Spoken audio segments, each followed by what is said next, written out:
নমস্কার বন্ধুরা, welcome to my another new blog. তো আজকে আমি চলে গেছিলাম অনেক দিন পর আমার হোম টাউন বসিরহাটে বাবার সাথে দেখা করতে। তো কোনো একটি বিশেষ ব্যস্ততার কারণে আমি প্রায় 3-3.5 মাস পর বাবাকে ফাইনালি আবার দেখতে যাচ্ছি। প্রায় দিনই ফোনে কথা হয়, যাচ্ছি যাব করে আর হচ্ছে না। তো কি হয়েছে ব্যাপারটা যে আমি এই বোধহয় প্রথম লং টাইম বাবার সাথে অনেক দিন পর দেখা করতে যাচ্ছি, আফটার এ লং টাইম। এতটা ডিলে আমি কখনো করি না জেনারেলি।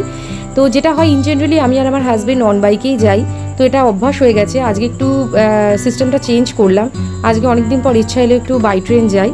তো চলো, বাই ট্রেনে যাওয়ার আগে আমি স্টেশনে একটা যেটা করলাম সেটা হচ্ছে আমার খুব পছন্দের জিনিস ice cream. Really I just love ice cream. তো যার জন্য আমি আইসক্রিম একটু খেয়ে নিলাম। এটার মধ্যে সুন্দর সুন্দর চকো চিপসও ছিল। তো এটা খেতে খেতে খেতে খেতে টাইম স্পেন্ড করলাম গল্প করতে করতে বরের সাথে, কারণ ট্রেন প্রচুর লেট ছিল সিরিয়াসলি। এমনি আমাদের রুটে ট্রেন প্রচুর সংখ্যায় কম, তার উপর আবার সেদিনকে জানি না ঈদের জন্য কিনা, তো ট্রেন প্রচণ্ড লেট ছিল আর লোকও ভিড় কম ছিল। তো যাই হোক ফাইনালি হোপফুলি সেটার জন্য আমাদের ভালোই হয়েছে যে আমাদের ট্রেনে আমরা বেশ বসে সিট পেয়ে এসেছি, এবং এদিকে ঢোকা মানেই তো এদিকের লাইনে গ্রিনারি আর গ্রিনারি। তো প্রকৃতির দৃশ্য দেখতে দেখতে দেখতে দেখতে ফাইনালি গল্পগুজব করতে করতে আমি আর আমার হাজব্যান্ড দুপুর পৌঁছে গেলাম আমার হোম টাউনে, আমার গন্তব্যস্থলে। তো গিয়েই বাবার ঘরে একটু দেখা করি, পর বাবা বলল ফটাফট দোকানে চলে যাও, নিশ্চয়ই দুপুরবেলা খিদে পেয়েছে, এখানে বিশেষ কিছু অ্যারেঞ্জমেন্টের কথা আমি আজকে বলে রাখিনি।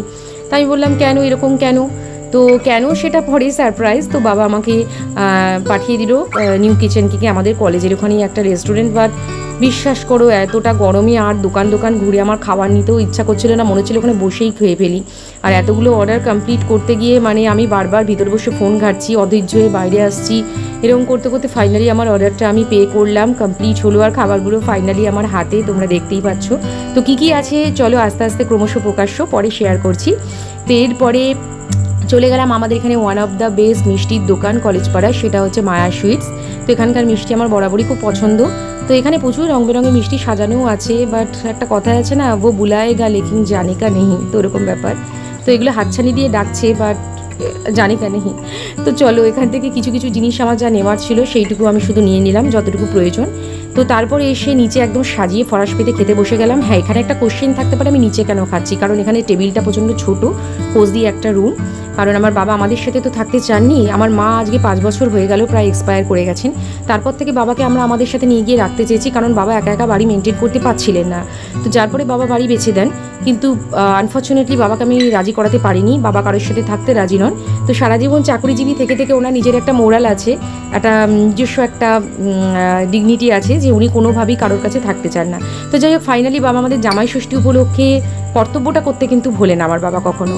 তো যেহেতু বাড়ি না থাকতে পারে নিজে, কিন্তু এখন উনি আশ্রমে যে রুমটাতে থাকেন একা, সেখানেই আমাদের জন্য একদম ভরাট আয়োজন করেছিলেন। ছিল চিকেন বিরিয়ানি, ছিল নান পরাঠা, আর সাথে ছিল মাটন কষা, ছিল চিলি চিকেন, আর ছিল কোল্ড ড্রিঙ্কস, রসমালাই, দই, সে এক এলাহি ব্যাপার বাবা করে ফেলেছে।